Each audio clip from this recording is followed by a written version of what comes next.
Hello, Wanderer. Welcome back to the Midnight Explorer. Tonight, as the world grows quiet and the stars begin their ancient dance across the velvet sky, I want to take you on a journey, not through distant lands or forgotten ruins, but through something far more intimate, far more mysterious. Tonight, we're going to explore the greatest puzzle humanity has ever encountered. A riddle that lives inside your very skull, behind your very eyes, in this very moment. We're going to talk about consciousness. Close your eyes, if you'd like. Get comfortable. Let the weight of the day settle into the pillow beneath your head. Because what we're about to explore is something you've carried with you every single day of your life, yet it remains as mysterious as the deepest ocean, as elusive as smoke through fingers. What does it mean to be aware, to know that you exist? Let's begin. Imagine, if you will, a single moment. Perhaps it's dawn.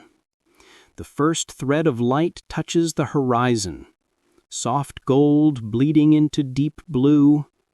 Somewhere, a bird sings. The air is cool against your skin. You take a breath, and in that breath, something miraculous happens. You notice. You are aware of noticing. This simple act, this knowing that you know, is consciousness. And it is, without exaggeration, the most extraordinary thing in the known universe. Think about it for a moment. Right now, as you listen to these words, there is something it feels like to be you. There's a quality to your experience. The warmth or coolness of your room, the softness of your sheets, the sound of my voice flowing through the darkness. Philosophers call this qualia, the subjective, personal nature of conscious experience. But here's what makes it so strange, so beautiful, so utterly confounding. We don't know how it happens. We don't know why it happens. You see, your brain is made of matter, atoms and molecules arranged in intricate patterns, firing electrical signals across microscopic gaps. It's meat and electricity, chemistry and physics. So how does that create the feeling of being someone? How does the cold machinery of neurons produce the warm glow of subjective experience? This is what the philosopher David Chalmers called the hard problem of consciousness. And it's kept thinkers awake at night for thousands of years. Let me take you back.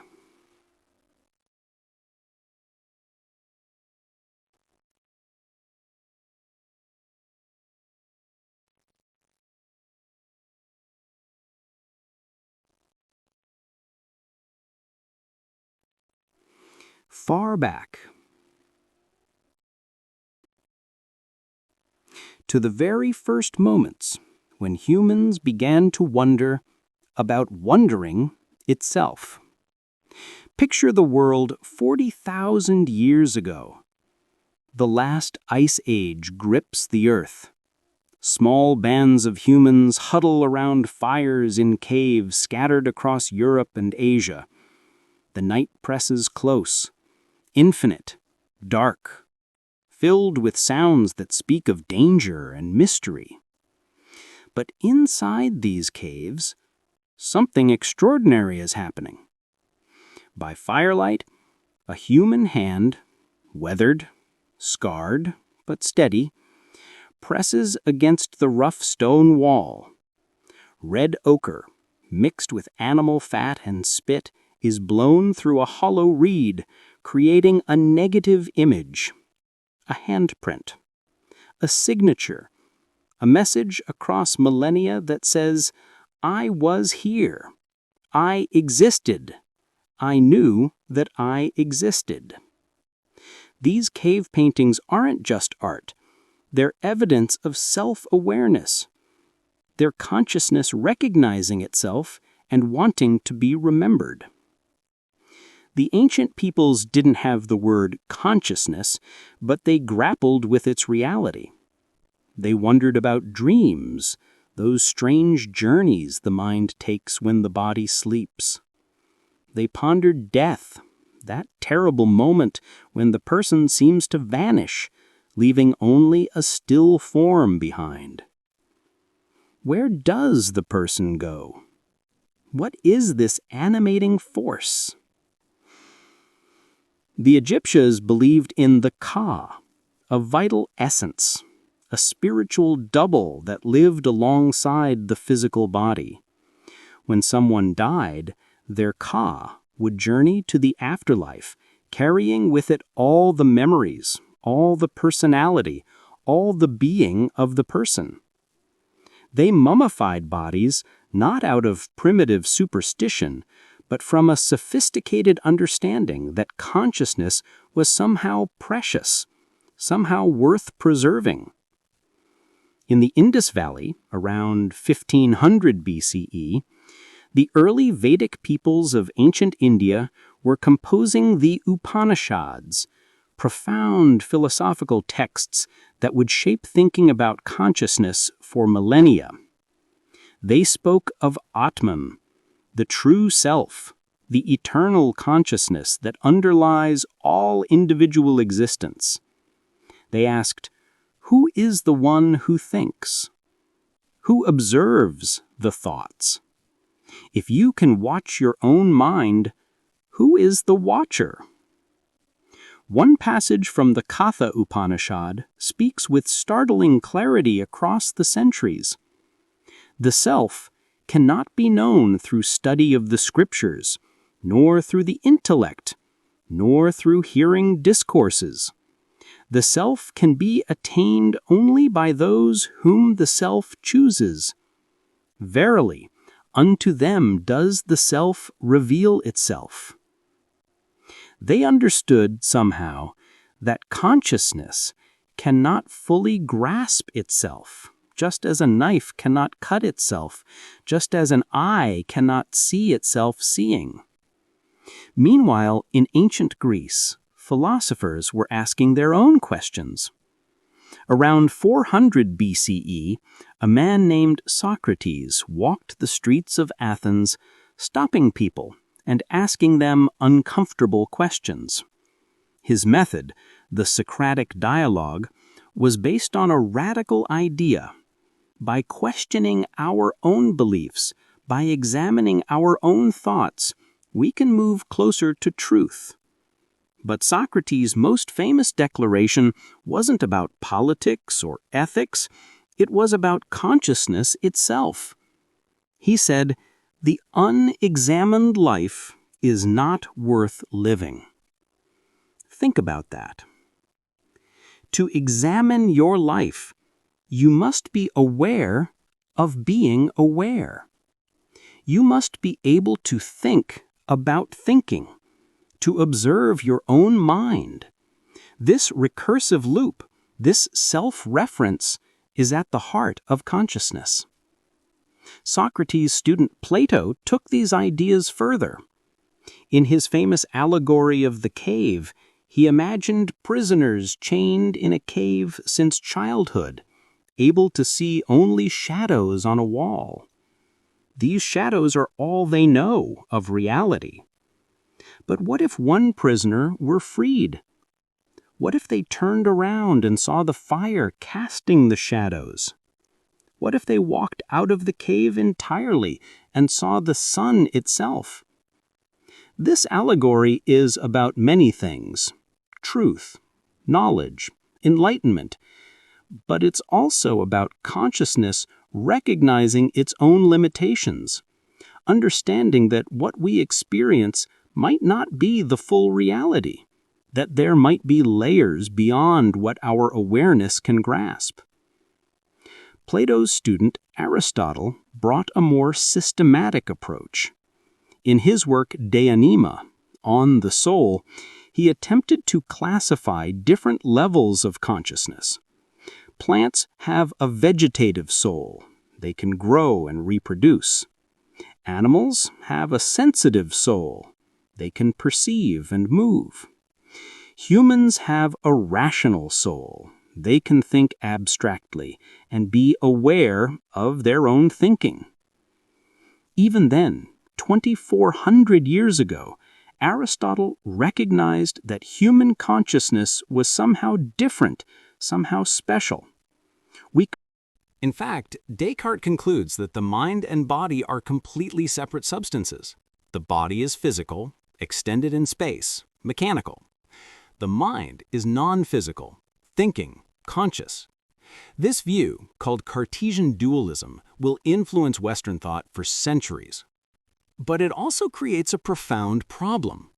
If mind and body are completely different substances, how do they interact? How does your conscious decision to raise your arm actually cause your arm to move? How does the physical light entering your eye create the conscious experience of seeing blue? Descartes suggested the pineal gland, a small structure in the brain, as the meeting point. But this didn't really solve the problem. It just moved it to a different location. The mystery remained. As science advanced through the 17th and 18th centuries, the physical world became increasingly mechanical. Newton's laws explained the motion of planets and falling apples. Chemistry revealed the elements. Biology discovered cells and began to understand how bodies work. But consciousness, it seemed to exist outside this mechanical universe. It was the ghost in the machine, the one thing that couldn't be reduced to physics and chemistry. Some philosophers embraced this. Immanuel Kant, in the late 1700s, argued that consciousness isn't just a passive receiver of information. It actively shapes our experience. The mind isn't a blank slate that the world writes upon. Instead, consciousness structures reality, organizing the chaos of sensation into the orderly world we experience. Think about that. You don't experience raw reality. You experience reality as filtered and organized by your consciousness. Space, time, cause and effect, these might be features of how your mind works, not features of reality itself. Other thinkers went further. The idealists argued that consciousness isn't just important, it's all there is. The physical world might be a construct of mind, a shared dream. George Berkeley famously claimed, "Esse est percipi." To be is to be perceived. Nothing exists unless consciousness is aware of it. You might find this absurd. Surely the world exists whether we're conscious of it or not. But try to imagine something existing that no consciousness could ever, in principle, perceive. Can you do it? Can you think of something that's completely beyond any possible experience? The very act of imagining it makes it a content of consciousness. The 19th century brought new challenges to understanding consciousness. Charles Darwin published On the Origin of Species in 1859, revealing that humans evolved from simpler organisms. This raised a fascinating question: when did consciousness emerge? Do animals have it? Do insects? At what point in evolution did mere information processing become actual experience? Darwin himself thought animals were conscious. He wrote about emotions in animals, noting that dogs show joy, fear, and even something like shame. But where do you draw the line? Mammals? Birds? Fish? Octopuses? Bees? Consider the bee. It has less than 1 million neurons. Your brain has about 86 billion. Yet a bee can recognize faces, make complex decisions, even teach other bees through dancing. Does it feel like something to be a bee? Is there a subjective experience of buzzing from flower to flower, of tasting sweetness, of returning to the hive? We don't know. We can't know. This is the problem of other minds. You can never truly know if another being is conscious. You can infer it, guess at it, but you can never experience another's consciousness directly. Your own consciousness is the only one you have direct access to. As the 19th century progressed, scientists began seriously studying the brain. Paul Broca discovered that damage to a specific area in the left frontal lobe destroyed the ability to produce speech. Carl Wernicke found another area crucial for understanding language. Gradually, the idea emerged that the brain isn't a uniform mass. Different regions do different things. But what about consciousness itself? Where is it? Is there a consciousness center in the brain? Then came William James, an American psychologist and philosopher who in 1890 published The Principles of Psychology, a massive revolutionary work that would change how we think about mind and consciousness. James rejected the idea that consciousness is made of separate pieces, sensations, thoughts, feelings stitched together. Instead, he described it as a stream. Consciousness, he wrote, does not appear to itself chopped up in bits. It is nothing jointed. It flows. A river or a stream are the metaphors by which it is most naturally described. The stream of consciousness. Can you feel it? Your experience isn't a series of separate snapshots. It's continuous, flowing, one moment melting into the next. Even when interrupted by sleep, consciousness resumes with a sense of continuity, as if the stream had been flowing underground and surfaced again. James also made a crucial distinction between the me and the I, between the self as known, the collection of thoughts, memories, and characteristics you identify as yourself, and the self as knower, the consciousness that does the observing. This distinction echoes the ancient Upanishads. Who is the watcher watching the thoughts? The 20th century exploded with new ideas about consciousness, coming from unexpected directions. In Vienna, a neurologist named Sigmund Freud was developing a radical theory. He proposed that consciousness is just the tip of the iceberg. Below the surface lies the unconscious, a vast realm of repressed desires, hidden memories, and primitive drives that shape our behavior without our awareness. Think about that. Most of your mind might be unconscious. The decisions you think you're making consciously might actually be driven by unconscious forces. You're not the captain of your ship steering deliberately. You're more like a passenger, watching where the ship goes and creating stories about why you chose that direction. Freud's ideas were controversial, and many of his specific theories have been discredited, but his fundamental insight remains powerful. Consciousness isn't all there is to the mind. Much of mental life happens in darkness, below the threshold of awareness. Meanwhile, in academic philosophy, consciousness was becoming unfashionable. The behaviorists, led by figures like B.F. Skinner, argued that consciousness was irrelevant to science. You can't observe someone else's consciousness, can't measure it, can't experiment with it, so why bother? Just study behavior, observable actions and responses. The mind becomes a black box. We don't need to know what's happening inside, we just need to know what goes in and what comes out. This approach seemed scientific, rigorous, but it also felt deeply wrong, because consciousness is the most real, most immediate thing we know. To ignore it seemed like studying music by only examining the physics of sound waves while declaring that the experience of beauty doesn't matter. The philosopher Ludwig Wittgenstein added another layer of complexity. He argued that many philosophical problems about consciousness arise from confusion about language. We use words like thought and feeling and awareness, and we assume there must be corresponding things, mental objects that these words refer to. But maybe consciousness isn't made of things at all. Maybe it's better understood as a process, as something we do rather than something we have. He asked, if a lion could speak, would we understand it? Not because of language barriers, but because its form of life, its way of being in the world is so different from ours that its consciousness might be fundamentally alien. Then came the Second World War, and with it a technological revolution that would change everything. The computer.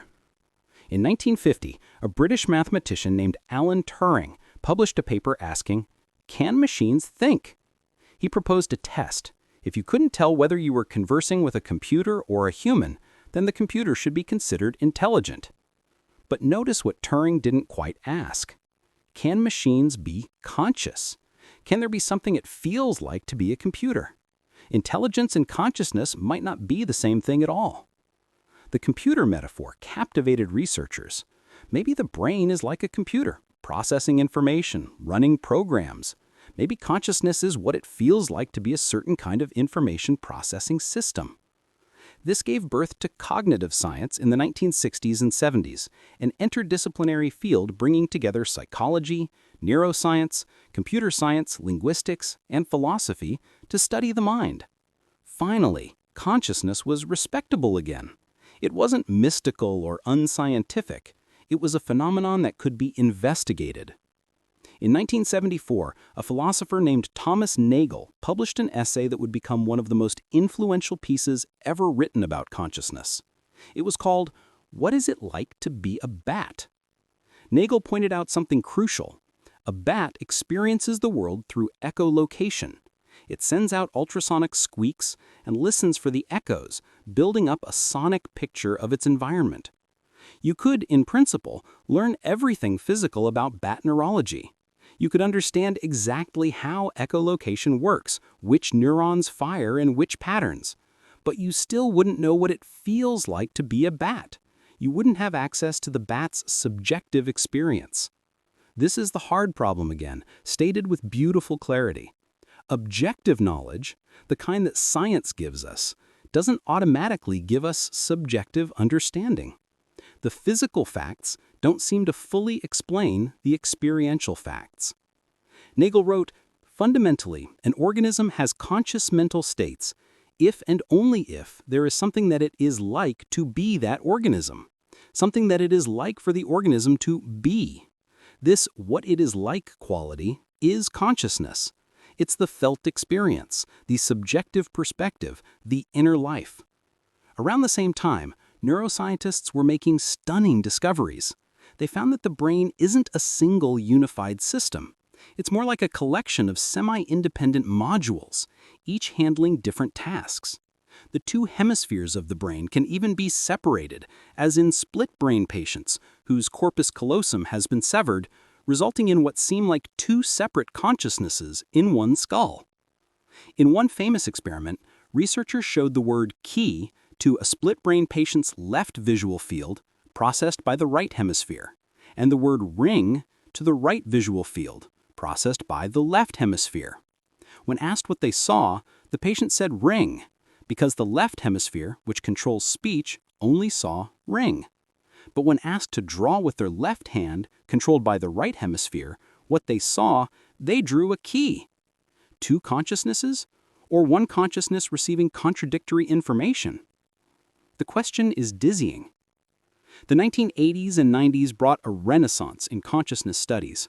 Francis Crick, who had co-discovered the structure of DNA, turned his attention to consciousness.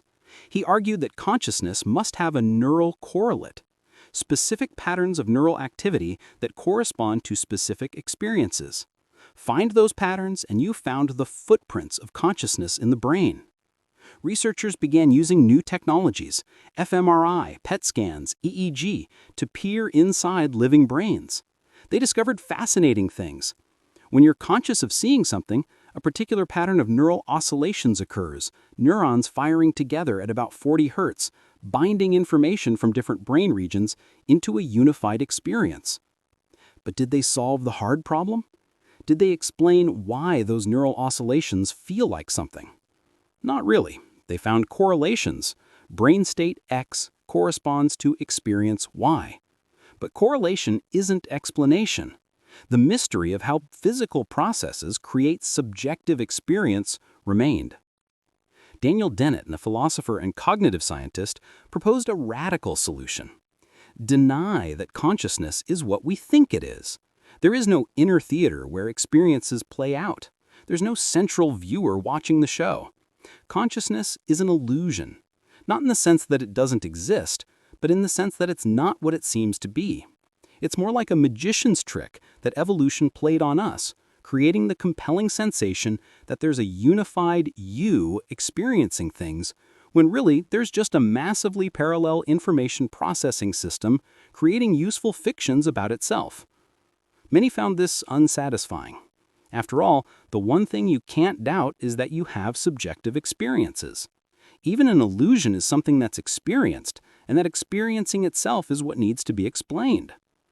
David Chalmers, in 1995, crystallized the debate with his distinction between the easy problems and the hard problem of consciousness. The easy problems, which aren't actually easy, just easier, are questions like, how does the brain process information? How does it integrate data from different senses? How does it control behavior? These are questions about the functions of consciousness, and in principle, they can be answered through neuroscience and psychology. The hard problem is, why is all this processing accompanied by experience? Why isn't it all happening in the dark? Why does it feel like to be conscious?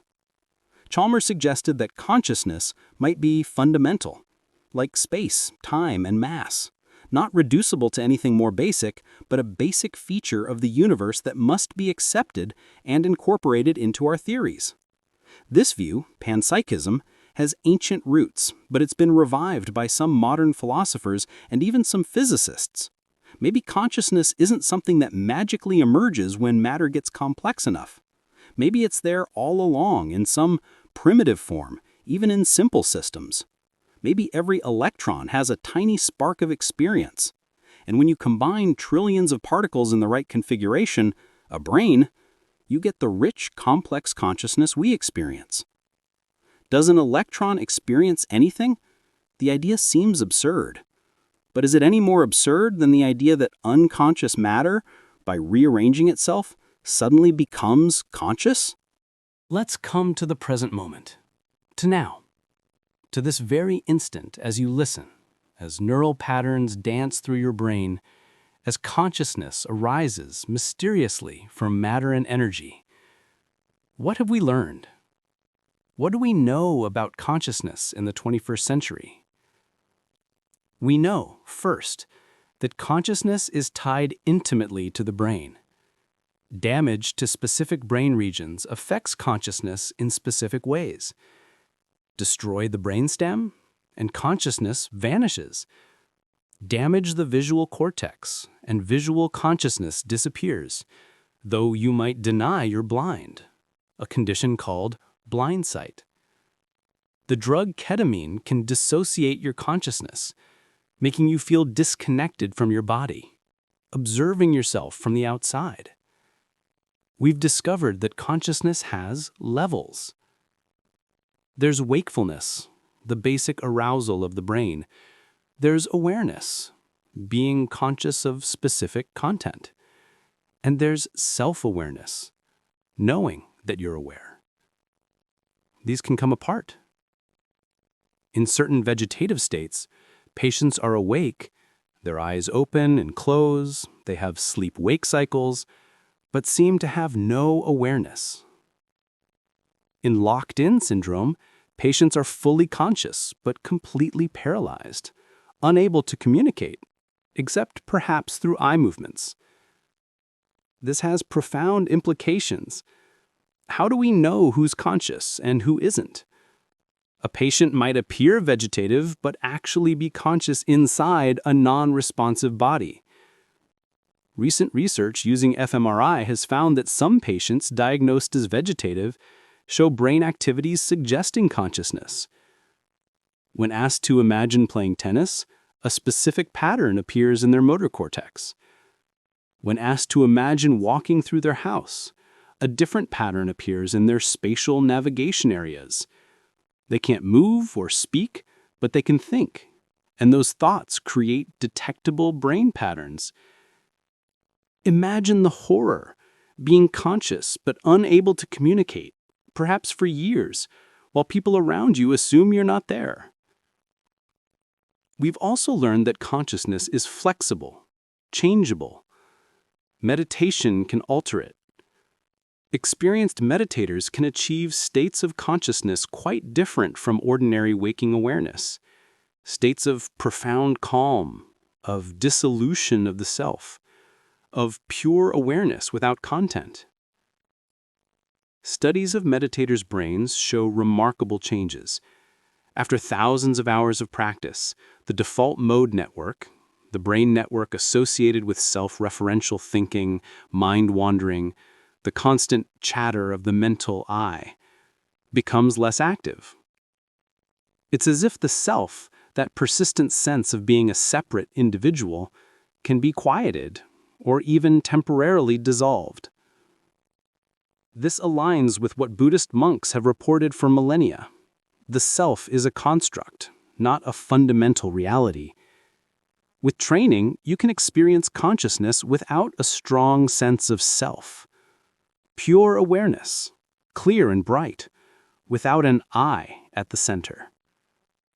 Then, there are psychedelics, substances like LSD, psilocybin, and DMT that profoundly alter consciousness. Recent research has shown these aren't just creating random chaos in the brain. They're doing something very specific. They're disrupting the brain's normal hierarchical organization. Usually, higher-level brain regions constrain and predict what lower-level regions do. Your expectations shape your perceptions. But psychedelics seem to loosen those constraints. Suddenly, the brain enters a more chaotic, more interconnected state. Regions that normally don't communicate much start talking to each other. New patterns emerge. And subjectively, people report ego dissolution. The sense of being a separate self melts away. They feel unified with everything. Or they experience impossible geometries, or they encounter beings and realms that seem utterly real. Time dissolves, categories break down. What does this tell us about consciousness? Perhaps that ordinary waking consciousness is actually quite constrained, quite filtered. The brain is constantly predicting and interpreting, giving you a coherent but simplified version of reality. Psychedelics lift some of those constraints, showing you the much larger space of possible conscious experiences. Some researchers think these substances might have therapeutic value, helping people with depression or addiction by allowing them to experience consciousness in a radically different way, breaking habitual patterns of thinking and feeling. In the last few years, artificial intelligence has made stunning progress.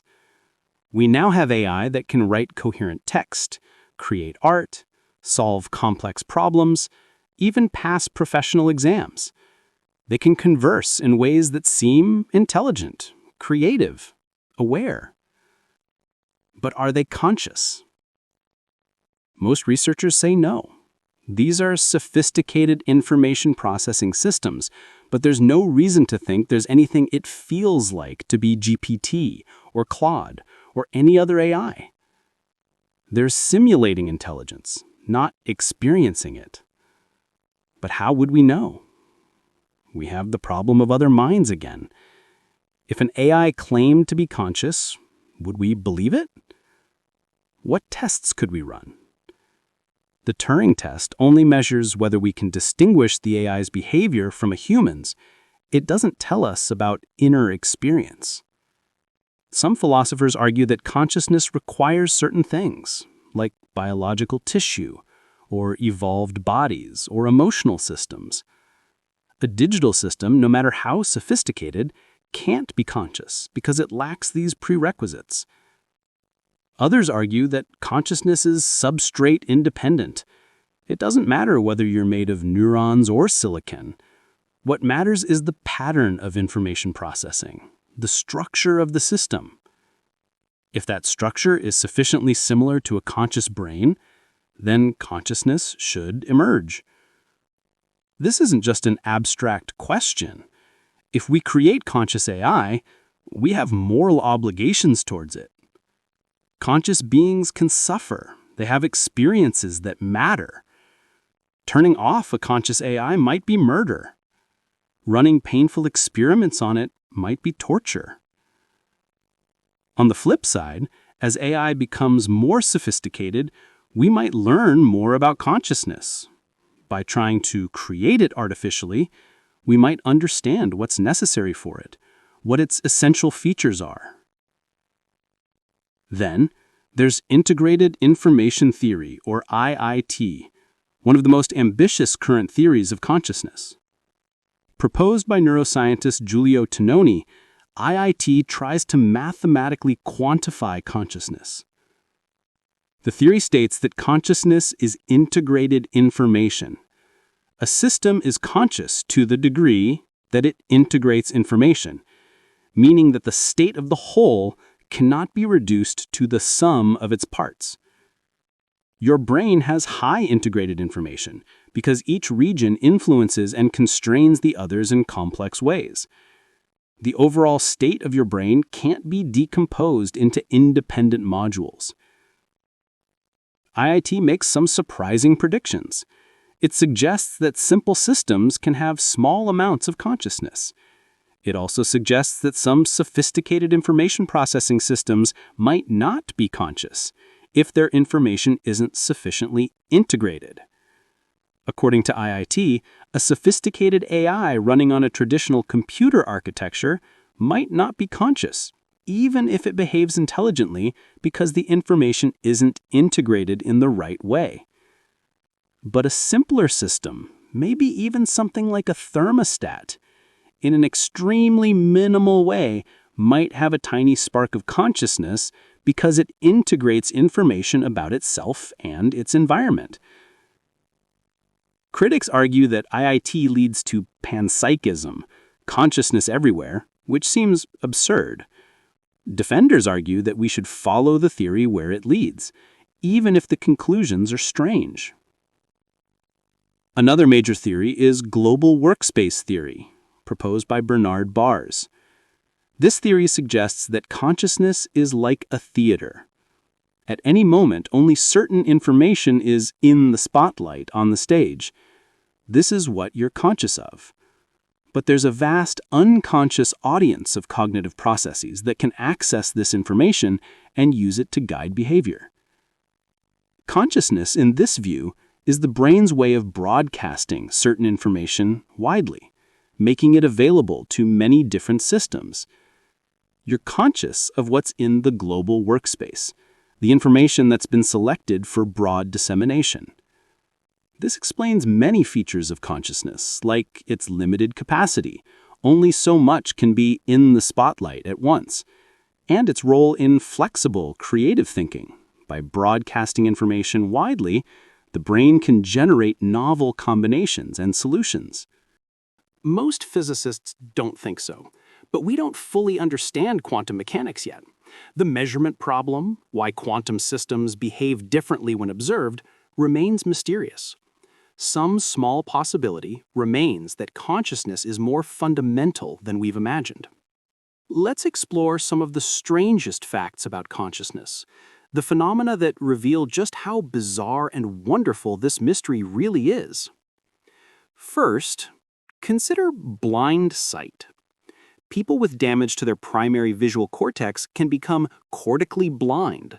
They report seeing nothing, just darkness.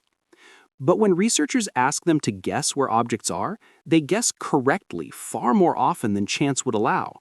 The information is getting through and it's guiding their behavior, but they have no conscious awareness of seeing. This suggests that consciousness isn't necessary for visual processing.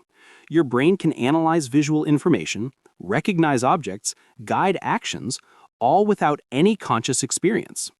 Consciousness is an additional layer, not the process itself. Then there's change blindness.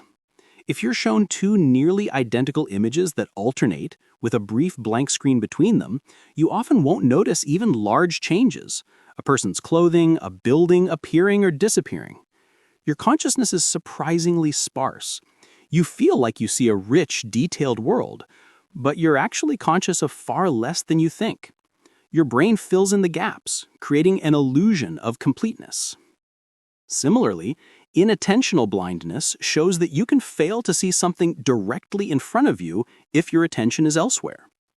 In a famous experiment, people watching a video of people passing basketballs failed to notice a person in a gorilla suit walking through the scene.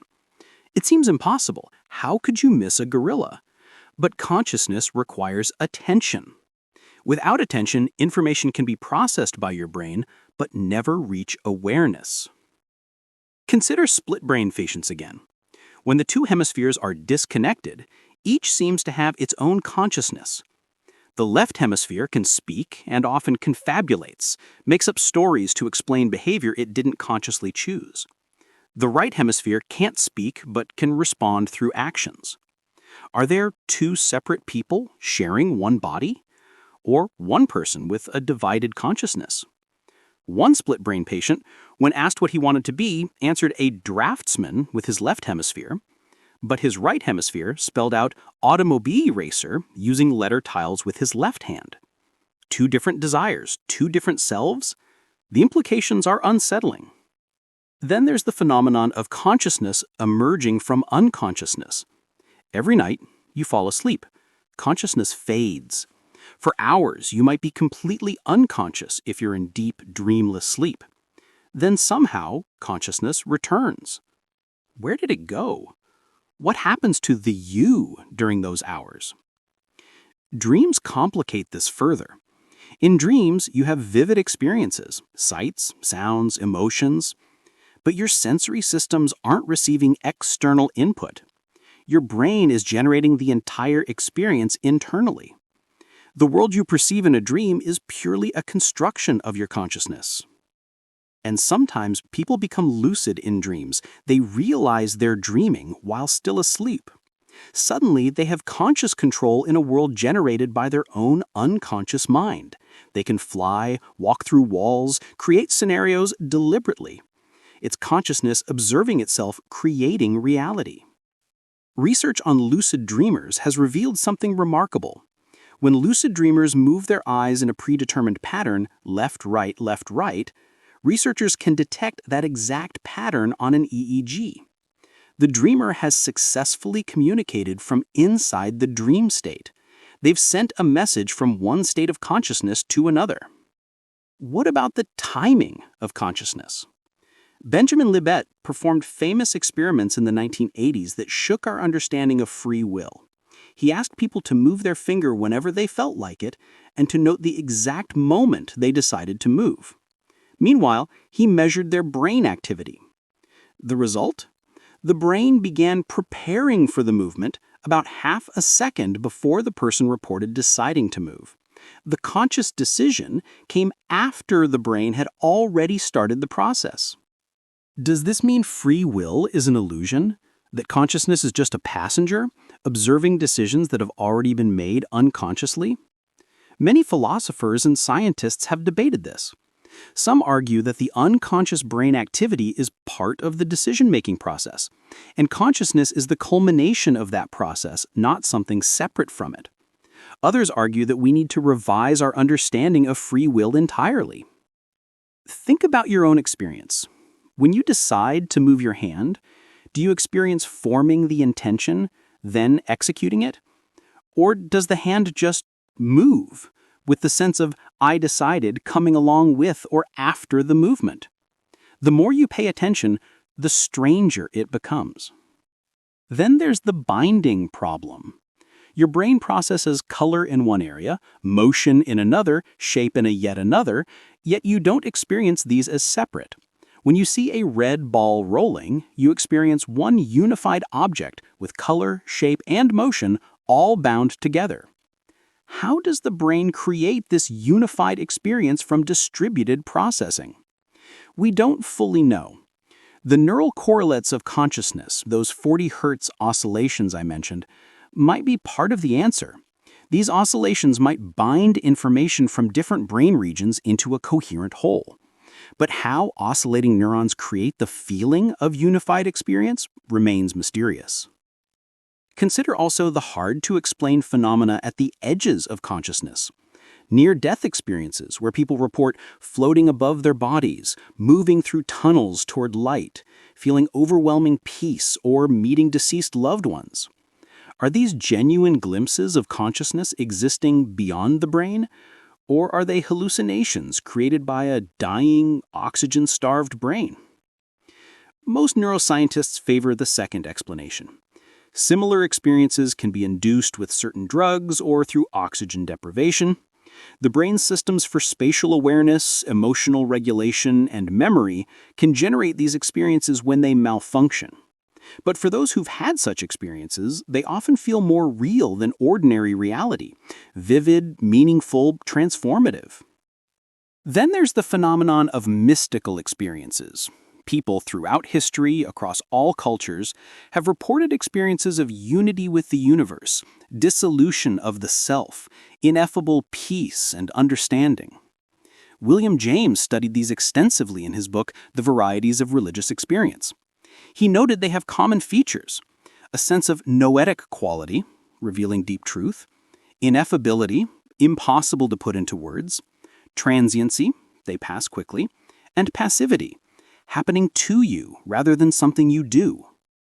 Modern research on meditation and psychedelics has revealed that these correlate with specific brain states, particularly reduced activity in the default mode network and increased connectivity between brain regions. But does understanding the neural correlates explain them away? Or does it simply show us the physical conditions under which consciousness can access these unusual states? A meditator might spend decades cultivating these states. What are they discovering? Some ancient possibility space of consciousness that we normally don't access? Or are they simply creating interesting patterns of brain activity? There's also the puzzle of animal consciousness. We're quite confident that mammals are conscious. They have complex nervous systems, they clearly have emotional responses, they show signs of self-awareness. Some primates and dolphins recognize themselves in mirrors. Birds, too, especially corvids, crows and ravens, and parrots, show remarkable intelligence and probably consciousness. But what about fish? A trout has a brain, has pain receptors, avoids harmful stimuli. Does it feel pain? Or is it just an automaton, mechanically responding to damage? What about octopuses? They're mollusks with nervous systems that evolved completely separately from vertebrate nervous systems. They have neurons distributed throughout their arms. 2/3 of an octopus's neurons are in their arms, not their central brain. Each arm has some autonomy, can solve problems independently. Is the octopus one unified consciousness, or something more distributed, more alien than we can easily imagine? What about bees? A bee has fewer neurons than a fly, yet it can learn, remember, make decisions, communicate abstract information through dancing. Some researchers think bees might have minimal consciousness. Others think they're sophisticated, unconscious automatons. Where would you draw the line? And what gives you the right to draw it? The only consciousness you directly know is your own. Everything else is inference. Consider also the puzzle of infant consciousness. We're quite confident that newborn babies are having experiences. They see, hear, taste, feel. But do they have self-awareness? Do they know they're having experiences? Most researchers think self-awareness develops gradually over the first few years of life. Around 18 months, children begin to recognize themselves in mirrors, a key milestone suggesting self-awareness. Before that, they treat their reflection as another child. Language development also seems crucial. As children acquire words from mental. Then there's the problem of qualia, the subjective qualities of experience, the redness of red, the painfulness of pain, the sweetness of sugar. These qualities seem to be fundamental, irreducible features of consciousness. You can't explain to a blind person what red looks like. You can describe wavelengths of light, patterns of neural activation, but you can't convey the actual experience. Frank Jackson proposed a thought experiment called Mary's Room. Mary is a scientist who knows everything physical about color vision, every fact about wavelengths, receptors, neural processing, but she's lived her entire life in a black and white room and has never seen colors herself. One day, she leaves the room and sees red for the first time. Does she learn something new? It seems obvious she does. She learns what red looks like. But if she already knew all the physical facts, then what she learns must be something non-physical. This suggests that consciousness involves non-physical properties, qualia that can't be captured by physical description. Unless what she learns isn't a new fact, but a new way of knowing the same facts. Maybe seeing red is just knowing the physical facts from the inside rather than theoretically. The debate continues. Consider also the inverted spectrum problem. Could your experience of red be what I experience as green, and vice versa? Could we have learned to call the same things red and behave identically, but have completely different inner experiences? There's no way to check. Your consciousness is private, inaccessible to me. We can never directly compare our qualia. This radical privacy of consciousness, the fact that each of us is locked in our own subjective world, is both obvious and deeply strange. Some philosophers argue this shows that qualia don't really exist, or that they're not as important as we think they are. If they can't be communicated or compared, maybe they're epiphenomenal. They exist but don't do anything, don't affect behavior or the physical world. They're just along for the ride.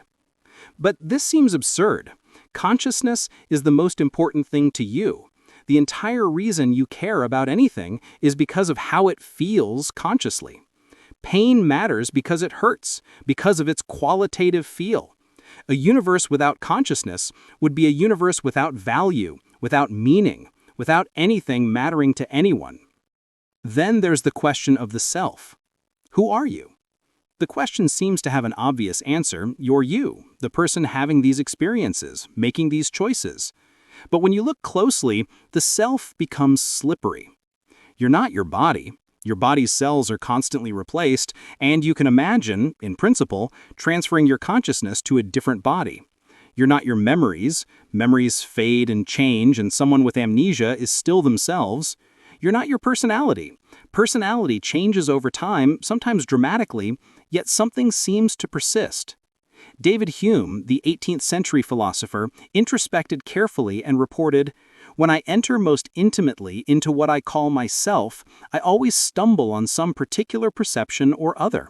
I never can catch myself at any time without a perception, and never can observe anything but the perception."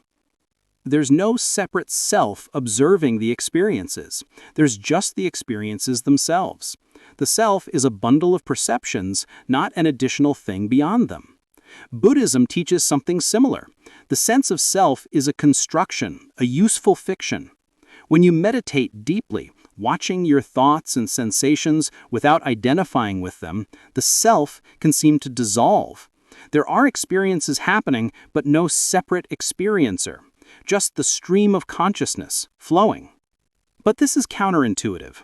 Right now, you feel like a unified self, persisting through time, the subject of your experiences. Is this feeling entirely an illusion? Maybe the self is real but not what we think it is. Maybe it's not a thing but a process, a continuous construction your brain performs, creating narrative coherence and a sense of identity. The self is something you do, not something you are. This connects to perhaps the deepest question about consciousness. Why does it exist at all? Evolution explains many things. We have eyes because seeing things provided survival advantages. We have fear because ancestors who were cautious survived better. But why is any of this accompanied by experience? Why isn't it all happening in the dark, with complex information processing, but no inner light of awareness? You could imagine, or can you, a universe where evolution produces sophisticated organisms that behave exactly like us, sensing, learning, deciding, acting, but with no consciousness. They're philosophical zombies on a large scale. They survive and reproduce just fine. So what's consciousness for? Some philosophers argue consciousness must have a function, or evolution wouldn't have selected for it. Maybe consciousness allows for more flexible, creative behavior. Maybe the ability to have unified, integrated experiences allows for better decision-making. Maybe consciousness creates a different kind of information processing that unconscious systems can't achieve. Others argue that consciousness might be epiphenomenal, a byproduct of the way brains work, not something that does anything itself. Like the hum a machine makes, it's produced by the machine's operation, but doesn't contribute to what the machine does. But if consciousness is epiphenomenal, we face a strange problem. How do you know you're conscious? Your knowledge that you're conscious must somehow be caused by your consciousness. But if consciousness doesn't affect anything physical, including your brain and behavior, it can't cause you to say or think, "I'm conscious." Yet you do know you're conscious. It's the most certain thing there is. This paradox suggests consciousness must have causal power. It must do something. But what and how? Perhaps the question is backwards. Perhaps instead of asking, "Why does consciousness exist?" we should ask, "Why does unconscious matter exist?" Maybe consciousness is fundamental, and matter is what needs explaining. Maybe the universe is fundamentally experiential, and what we call physical matter is simply the extrinsic, relational structure of experience, how consciousness appears from the outside. This sounds mystical, but some serious philosophers and even physicists have explored such ideas. After all, we only know about the physical world through consciousness. Every scientific measurement, every observation is ultimately an experience in someone's consciousness. The physical world might be, in some sense, constructed from or grounded in consciousness rather than the other way around. Or maybe neither consciousness nor matter is fundamental. Maybe there's some deeper reality that manifests as both mental and physical, two aspects of one underlying substance. This view, neutral monism, was held by philosophers like Bertrand Russell and William James. We don't know. These are questions at the very edge of human understanding, where philosophy, science, and metaphysics blur together. Let's turn from abstract philosophy to something more intimate. What does consciousness mean for how we live, for who we are, and what matters? First, consciousness is the seat of meaning itself. Nothing matters except to consciousness. The universe, absent consciousness, is just atoms moving according to laws. There's no beauty, no goodness, no meaning. A sunset is beautiful only because it appears beautiful to consciousness. Love matters only because it feels a certain way to love and be loved. This means consciousness is not just an interesting phenomenon to study, it's the very thing that makes everything else matter. You don't care about your body as a collection of cells, you care about it because of the experiences it enables. You don't value your brain as an object, you value it as the substrate of your consciousness. In this sense, consciousness is sacred. Not necessarily in a religious sense, but in the sense that it's what all value depends on. To harm consciousness, to cause suffering, is the fundamental wrong. To enrich consciousness, to create joy, beauty, understanding, is the fundamental good. This has ethical implications. If consciousness is what matters morally, then we have obligations towards all conscious beings. Animal suffering is not less important just because animals can't speak or reason as we do. If they can experience pain, fear, distress, if there's something it feels like to be them, then they deserve moral consideration. This extends even to potential future consciousnesses. If we create conscious AI, or enhance animal intelligence, or meet alien species, we'll need to expand our moral circle to include them. Consciousness, the capacity for experience, would be the criterion for moral status. But this also raises difficult questions. How do we weigh different kinds of consciousness? Is a human's rich, complex consciousness worth more than an insect's simpler consciousness? Is intense, brief pain worse than mild, prolonged discomfort? Can we aggregate experiences across individuals, or does each consciousness count separately? These aren't just theoretical questions. They affect how we treat animals, how we prioritize medical resources, how we think about end-of-life decisions. If someone is conscious but suffering terribly with no hope of recovery, is it sometimes better for consciousness to cease? What if someone is minimally conscious, awake but barely aware? Are they better off than if they were completely unconscious? There are no easy answers, but the recognition that consciousness is what makes these questions matter is itself important. Consciousness also shapes how we think about identity and what we value.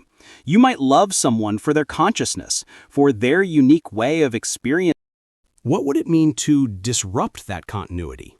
If you could upload your consciousness to a computer, would it still be you? Or would it be a copy with its own separate stream of consciousness? The answer might depend on whether consciousness is continuous or discrete. Does your consciousness persist even during dreamless sleep, just without any content? Or does it stop and start again? If it already stops and starts, then maybe continuity isn't as important as we think. Some philosophers argue that what matters is psychological continuity, the same memories, personality, goals. As long as those persist, you persist, regardless of the substrate. Others argue that you are specifically this consciousness, in this body, and any copy would be a different person, however similar. Then there's the role of consciousness in meaning-making. You don't just passively experience life, you interpret it, create narratives about it, find patterns and significance. This is consciousness doing more than just experiencing. It's reflecting, evaluating, creating meaning. Viktor Frankl, a psychiatrist who survived Nazi concentration camps, wrote about this in his book, Man's Search for Meaning. Even in the most horrific circumstances, he observed that people could find meaning through love, through work, through how they chose to face suffering. Consciousness isn't just about what happens to you, it's about how you relate to what happens, what significance you give it. This suggests consciousness has layers.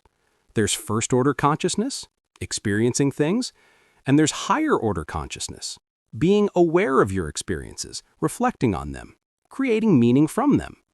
This higher-order consciousness might be uniquely human, or at least uniquely sophisticated in humans. It's this reflective consciousness that allows you to ask, who am I, and what should I do? It's what allows you to step back from your immediate desires and ask whether they align with your values. It's what creates the existential dimension of human life, the fact that we must choose who to be, what meaning to create. Existentialist philosophers like Jean-Paul Sartre emphasized this. Consciousness for Sartre is characterized by negation and freedom. You're conscious of what is, but you can imagine what isn't. You can conceive of possibilities, alternatives, and this means you're free, radically free, to choose. Even when external circumstances constrain you, your consciousness remains free to interpret, to resist, to find meaning. But this freedom is also a burden. You can't escape it. Even choosing not to choose is a choice. Sartre said we're condemned to be free. Consciousness brings with it the weight of responsibility for your own life. This might sound heavy, but it's also liberating. You're not just a passive experiencer. Your consciousness actively shapes your reality through attention, interpretation, and choice. Two people can be in objectively similar circumstances, but have vastly different experiences based on what they attend to, how they interpret events, what meaning they create. Mindfulness meditation, which has become popular in recent years, is partly about taking conscious control of attention. Instead of letting your mind wander chaotically or be captured by anxious thoughts, you deliberately direct awareness to the present moment. You experience sensations directly, without layers of interpretation and judgment. Practitioners often report this leads to greater peace, less suffering. By changing how consciousness relates to experience, you change the experience itself. The external circumstances might not change, but your conscious experience of them transforms. Consciousness also connects us to others. When you truly listen to someone, not just hearing words, but trying to understand their experience, imagine what it's like to be them, you're reaching across the gap between consciousnesses. You can never fully bridge it, you can never experience what they experience, but you can approximate it, empathize, resonate with it. Love, in its deepest sense, might be this: the recognition of another consciousness, valuing their experience as deeply as your own. When you love someone, their joy becomes your joy, their suffering your suffering. not because of what they do for you, but simply because they're a consciousness having experiences that matter. This is why loneliness is so painful.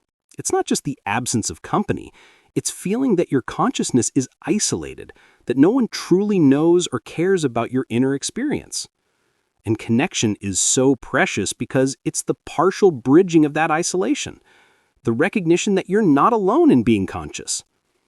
Every person you meet is having a rich, complex, conscious experience, just as real to them as it is to you. They're the protagonist of their own story, experiencing a unique perspective on reality. Recognizing this, truly internalizing it, can change how you move through the world.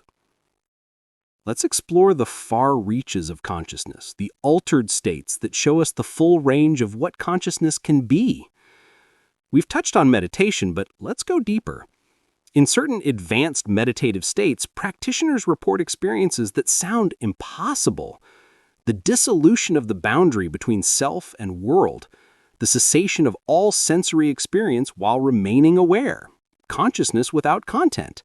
States of rapture, so intense they're described as beyond pleasure, something completely different.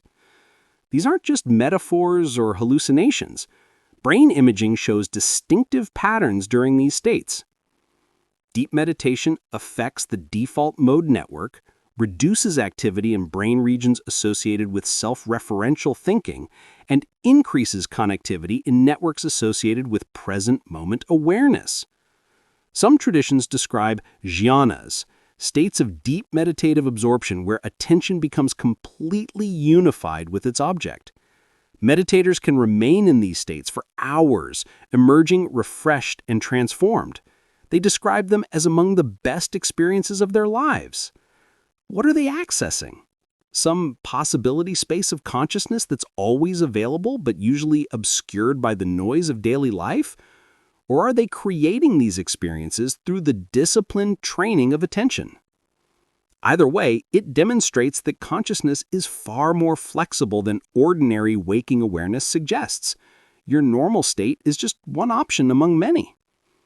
Then there's hypnagogic and hypnopompic states, the transitions between waking and sleeping. Have you noticed them? As you drift toward sleep, consciousness becomes strange. Thoughts become dreamlike, loosely associated. You might have hallucinations, seeing patterns, hearing voices, feeling presences. Time becomes fluid. These are windows into how consciousness assembles itself. As the brain shifts from waking to sleeping modes, constraints loosen. The clear boundary between perception and imagination blurs. What you experience stops being constrained by external input and starts being generated more freely by internal processes. Some people, as they fall asleep, experience sleep paralysis. They wake mentally, but their body remains paralyzed, a normal feature of REM sleep that prevents you from acting out dreams. This can be terrifying. They're fully conscious, but unable to move, and often hallucinate presences in the room. Demons, aliens, intruders. But it's just consciousness operating in an unusual mode. The paralysis is real, though temporary, but the presences are generated by a brain trying to make sense of an anomalous state. It shows how much of what you experience is constructed by your brain rather than directly perceived from outside. Consider flow states, those times when you're completely absorbed in an activity. Time seems to disappear. Self-consciousness vanishes. There's just the action happening, seemingly effortlessly. Athletes call it being in the zone. Musicians talk about the music playing itself through them. Research shows that during flow, the prefrontal cortex, involved in self-reflection and conscious control, becomes less active. It's as if you get out of your own way. Consciousness becomes streamlined, focused entirely on the task with no spare capacity for self-doubt or distraction. This suggests that self-consciousness, the awareness of being aware, sometimes interferes with performance. The centipede who thinks about how it moves its legs trips. sometimes less consciousness or a different kind of consciousness works better. This is paradoxical. We value consciousness highly, yet sometimes the best experiences involve a kind of self-forgetting. Maybe what we really value isn't consciousness per se, but good conscious experiences. And sometimes those involve less self-reflection, less meta-awareness, more direct engagement.